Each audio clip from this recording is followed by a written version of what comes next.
리바운드라는 영화로 장항준 감독님, 오동진 평론가님 모시고 진행을 합니다. 27살 때 박봉곤 가출 사건. 이 영화 굉장히 좋죠. 아주 임팩트 있는데 시나리오를 쓰셨다는 거, 그리고 라이터를 켜라로 감독 데뷔하시고 지금 리바운드보다 더 전에 만드신 오픈 더 도어라는 굉장히 탁월한 영화가 여기 지금 오동진 선생님께서 위원장으로 계시는, 운영위원장으로 계시는 들꽃영화제 개막작으로 상영이 됐습니다. 근데 아직 개봉 날짜는 확정이 아직 안 됐고 조만간 개봉하지 않을까, 이렇게 생각이 듭니다. 그리고 기억의 밤 같은 굉장히 깊이 있는 스릴러, 이런 영화를 만드신 분이고요. 드라마는 여러분들 사인 인기 굉장히 좋았었죠. 그때 연출, 각본 다 하신 분이고, 뭐 방송은 너무나 이 외에도 많이 출연하시니까. 예, 그리고 이 오동진 평론가는 너무나 유명하시고, 뭐, 말씀도 너무 잘하시고, 예, 근데 여러 영화제 관련 일을 많이 하셨어요. 또 우리가 잘 몰랐던 영화에 대해서 좀 새로운 각도로 분석해서, 유려한 문체로 쓰신 책들을 좀 소개해 드리고요. 저도 이제 일간 스포츠에 이제 연재를 했는데, 이 황영미의 시네뷰가 리바운드를 썼습니다. 그래서 N4 세대의 기적이라고 해서 썼는데요. 여러분도 보셨겠지만 2012년에 있었던 부산 중앙고 농구부의 극적인 이야기를 바탕으로 만들어진 영화고요. 김은희 작가 너무나 유명하신 분이죠. 더 소개 안 드리겠습니다. 예, 그리고 권성희 작가도 굉장히 유명하신 분이고, 그래서 웰메이드 드라마처럼 스토리라인이 굉장히 탄탄합니다. 그리고 양현 이 코치가 공익요원 근무 중에 이제 모교 코치로 발탁이 되고요. 어려운 상황 속에서 이 선수들을 이렇게 용기를 북돋아 주는 게, 오늘날 참 젊은이들이 용기를 많이 잃는데 여기서 굉장히 중요한 메시지. 예. 농구는 끝나도 인생은 계속된다. 절대 포기하지 말고. 예, 이런 메시지가 오늘날 이 영화가 우리에게 큰 힘을 주게 하는 그런 것이라고 생각이 듭니다. 저하고 장항준 감독은 2002년에 라이터를 켜라 때문에 만났습니다. 제가 그때 아마 YTN 기자였던 것 같고요. 필름 2.0. 필름 2.0. 제가 다니지를 않아가지고 잘 기억이 종로 코아 옆에 카페에서 만났어요. 아, 그렇습니까? 그때 종로 코아라는 극장이 있었고, 코아 아트인가? 네. 거기서 뭔가를 했었고, 그리고 그 옆에 카페에서 인터뷰를 했는데, 술 마셨네. 술 마실 겁니다. 이 형님도 워낙 술을 좋아하시고, 저도 술을 좋아해가지고. 예, 영화는 또 술 아닙니까?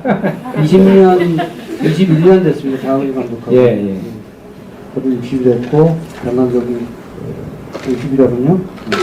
50으로 합시다. 네. 그동안 많은 작품을 또 했고요. 정말 좋은 작품 많이 했고, 저는 사실은 이 영화를 보면서 장 감독이 이 영화를 만들 때 굉장히 재밌어했겠다. 네. 캐스팅하고, 농구 훈련시키고, 본인도 농구를 잘합니까? 저는 그 농구 명문 휘문고등학교를 나왔습니다. 네, 그래서 저희 밑에 이제 위로도 뭐 굉장한 선배님들이 계시고, 저희 기수, 두 기수 밑에 섰던 뭐 서장훈, 현주영 뭐 이런 선수들이 당시에 같은 1, 2학년으로 뛰고 있었고요.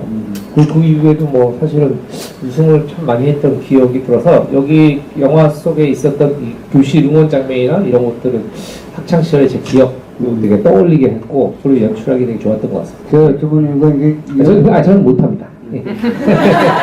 농구 영화를 하려면, 그걸 디자인하려면 중간에 나온 것처럼 감독이 이렇게 작전을 하잖아요. 네. 이런 어떤 농구 기본적인 어떤 그 경기의 디자인을 알아야 되니까. 그렇죠. 네, 그래서 사실은 처음에 이제 이게 제안이 왔을 때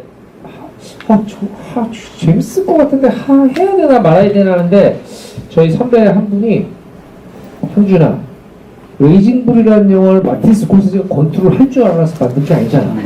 이제 그 얘기를 하더라고요. 그래서 그러네. 네, 그래서 그래서 자신은 마틴 스코세지하고 그렇죠. 예, 예. 그 영화 만드시기 전에는 네. 그래도 네. 이게 저 문성근 선배가 네. 우리 장항준 감독을 잘 아니까 네. 이 영화가 공개되기 전에 뭐라고 얘기했냐면 그 말도 안 되는 실화야 이런 얘기를 했어요. 그래서 예. 이게 사실 말도 안 되는 실화가 어법이 이상하잖아요. 네, 그렇죠. 네. 그래서 선수가 5명밖에 없어.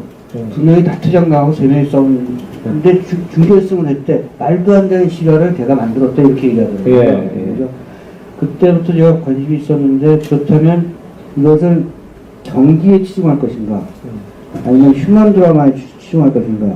장항준이 가장 잘하는 것이 그 유저의 시각이잖아요. 네.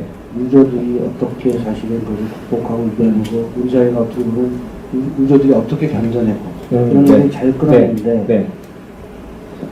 프로라 공부하는 그렇고 네.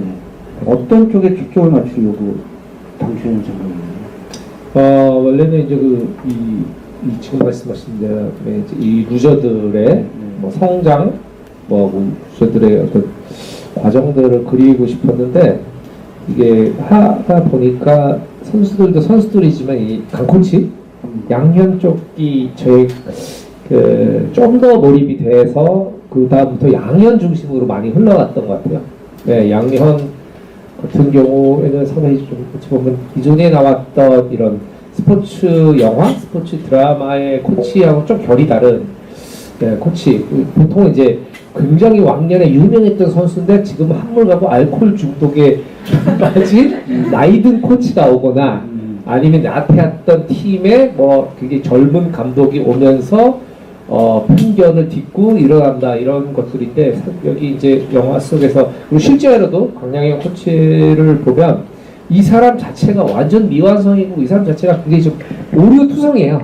네, 오류투성이고 그리고 첫 번째 대회에서 이렇게 도전하는 것도 잘못된 전술, 그리고 잘못된 생각, 예, 그런 것들을 이 친구가 이제 깨닫고 사실은 이 영화는 어찌 보면 그 코치의 성장 드라마이기도 하다. 그래서 그쪽에 좀 주안점을 뒀는데 그러다 보니까 이제 농구 장면이 아무래도 좀 치중이 안 될 것 같아가지고 농구 장면 자체는 일반 대중이 생각하는 것보다 많은 장면을 할애해야겠다.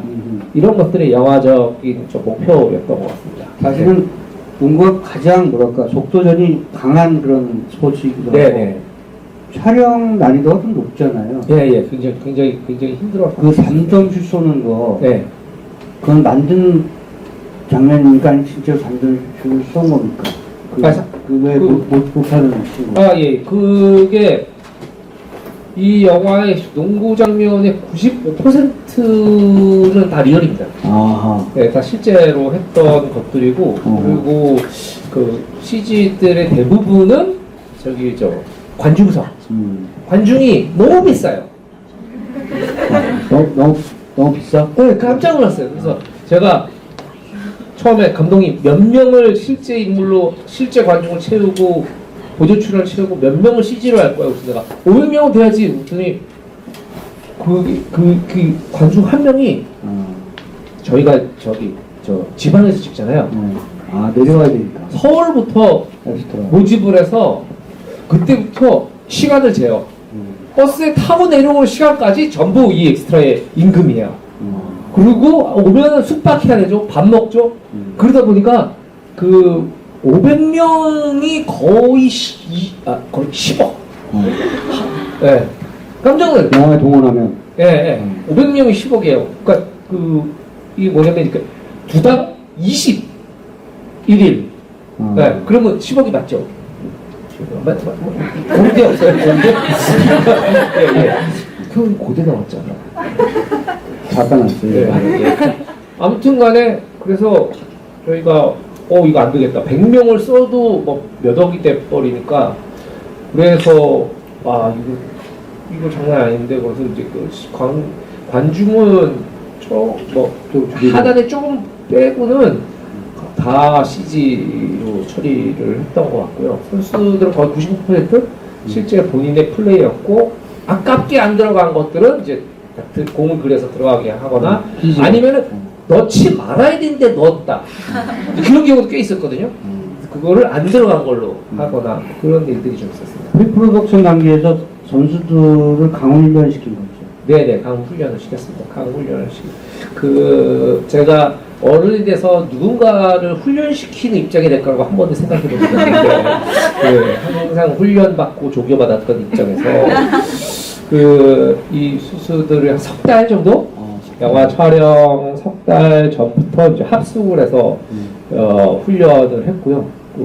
농구 오디션을 먼저 다 거치고, 그리고 훈련을 했고, 그리고 중간중간에 이제 드라마 장면들을 찍으면서도 계속 농구 연습들을 하고, 그리고 이제 그 합숙하면서 체육관에서 찍을 때 당시에 우리 카메라들이 몇 대가 가서, 영상 콘티?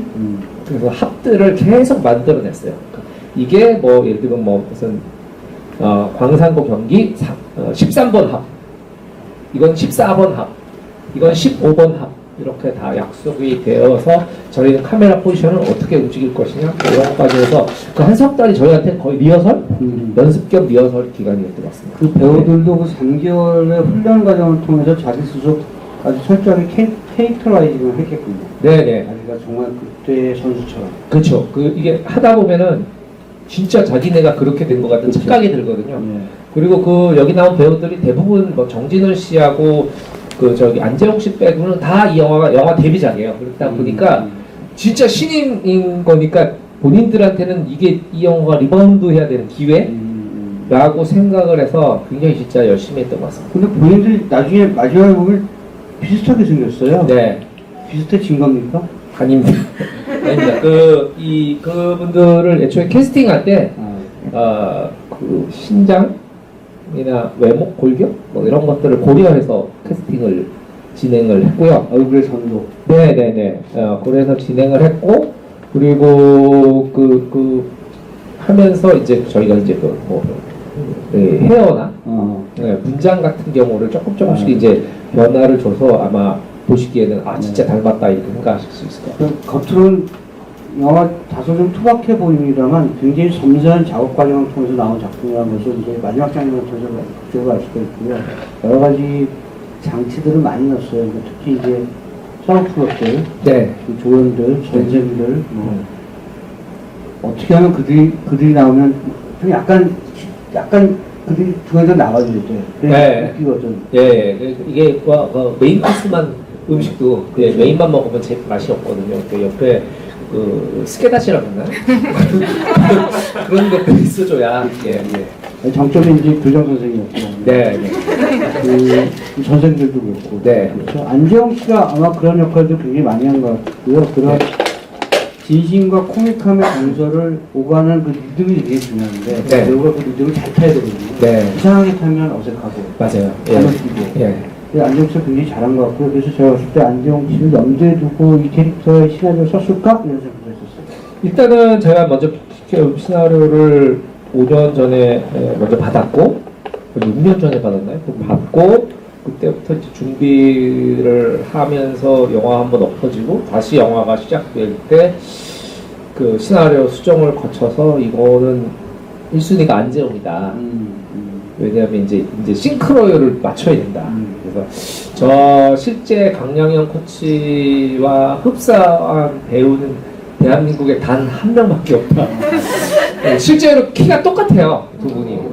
키가 꼭 똑같고, 또 안재홍 씨가 이제 이 배역을 맡은 다음에 체중을 한 10kg 정도 중량을 했거든요. 네, 중량을 해가지고 했었는데, 안재홍 씨 이제는 진짜 저한테는 굉장히 진짜 큰 선물 같은 배우였던 것 같아요. 굉장히 좋은 배우예요. 예, 맞아요. 이번 영화 보니까 특히나 몰입도도 좋고 네.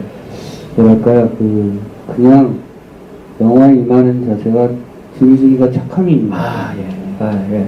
정말 너무 순수하고 영화에 대한 열정이 너무 순수하고 너무 선한. 네. 네. 그러니까 여기가 인공적이지 않고 예. 내추럴하고 그 리듬이 되게 좋아요. 네.